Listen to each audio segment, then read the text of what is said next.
साल है, 30 साल है, अभी भी बीमार है, और परमेश्वर के वचन में तो लिखा है कि मैं तुझे दीर्घायु दूंगा, तुझे धन और नेमत दूंगा।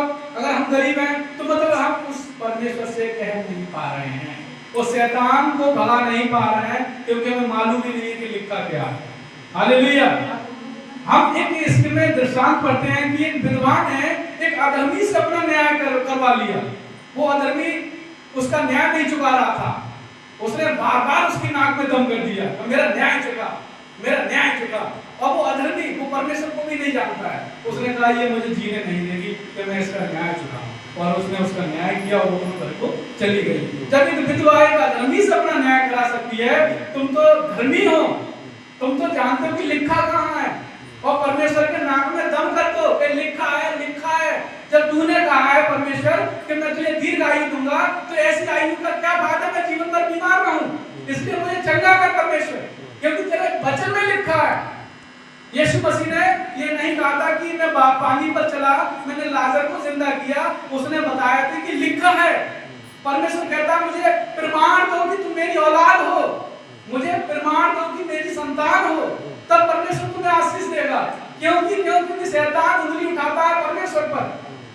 तू अपने बच्चे हैं तो तेरा जैसा चाल चलन इनमें चाहिए, अगर तेरे बच्चे हैं तो ये पवित्र होने चाहिए, तब तू उन्हें आशीष देगा। अगर तू इनको भी इसी रीति से ये बुरी रीति के काम करते रहेंगे, आशीष देगा, तो बुरा तुमने क्यों, मुझे क्यों निकाला। हालेलुया। समझ में आ रही है ना, समझ में आ रही है। इसलिए शैतान नहीं चाहता है कि तुम्हें आशीष मिले, और परमेश्वर चाहता है तुम्हें आशीष मिले, क्योंकि परमेश्वर कहता है मुझे प्रमाण दो कि तुम मेरी संतान हो। हम जीवन भर मसीह में चलते रहे, यहाँ मैंने देखा था सिस्टर 25 साल से विश्वासी, 14 साल से विश्वासी, और हैं हम बीमार, हमें यही नहीं पता कि हम संतान किसकी और लिखा कहाँ। हालेलुया। हमें पता होना चाहिए लिखा क्या है और हम संतान किसकी हैं। अगर हम पूरी जिंदगी यही नहीं जान पाए हमारे जीवन में काम परमेश्वर का चल रहा है शैतान का, तो हम कैसे उसकी संतान कहलाएंगे। हालेलुया। इसलिए आज प्रार्थना में कहें और उसी वचन को निकालें जहां जहां लिखा है हमारी बीमारी के लिए। अगर तुम बीमार हो तो उसके कोड़े खाने से, ऐसा कि तेरे पर अध्याय 5 वचन में लिखा है कि परमेश्वर तेरे वचन में लिखा है कि तेरे कोड़े खाने से मैं चंगा हो गया, तो मैं बीमार क्यों हूं परमेश्वर। उस परमेश्वर की नाक में दम कर दो, बार बार कहो तो मैं बीमार क्यों हूं, और परमेश्वर तुम्हारा न्याय चुकाएगा। हालेलुया। जब एक अधर्मी न्याय चुका सकता है तो परमेश्वर तुम्हारा न्याय चुकाएगा, क्योंकि तुम उसकी संतान हो। और मांगने में मत शर्माओ, क्योंकि तुम सच में उसकी संतान हो। पिता से मांगने में शर्माना नहीं होता, वो हमारा हक होता है। हालेलुया। इसलिए मैं फिर पीछे वचन में लेके आता हूं। शैतान चाहता है सिस्टर तनु की गलतियां, शरीर की ख्वाहिशें, हमारी अभिलाषाएं और दुनियावी जीवन। हालेलुया। बोलो प्रभु यीशु मसीह की जय। जी हम निकालेंगे गलातियों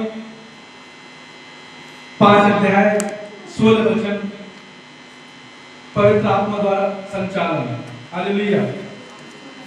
निकालिए सभी को वचन समझ में आ रहा है। थोड़े सही से ज्यादा सही परमेश्वर का वचन है। ऐसा है 2 या 3 जन हो उनके बीच में परमेश्वर रहता है, क्योंकि परमेश्वर के वचन में लिखा है कि मैं अंत के समय में अपना आत्मा उड़ेलूंगा, मैं उनके बीच में चला फिरा करूंगा और उनके अंदर बसा करूंगा, क्योंकि मैं उनका परमेश्वर हूं, वो मेरे लोग होंगे। अगर तुम उनके लोग हो तो उसके हजूरी में आ रहे हो, और परमेश्वर तुम्हारे बीच में, तो विश्वास करना पड़ेगा। हालेलुया। इसमें लिखा है कि मैं कहता हूं आत्मा के अनुसार चलो। पौलुस कहते कि मैं कहता हूं कि आत्मा के अनुसार चलो। अगर हम आत्मा में आ गए तो शैतान की सारी दुनियावी चीजें, शरीर की ख्वाहिशें खत्म हुई, क्योंकि शरीर की ख्वाहिश हम पूरी जल्दी कर पाएंगे, हम शरीर के अनुसार चलेंगे। पौलुस कहता है कि हम आत्मा के अनुसार चलो, तुम शरीर की लालसा किसी रीति से पूरी ना कर सकोगे। हालेलुया। जो शैतान है, मैं आपको बता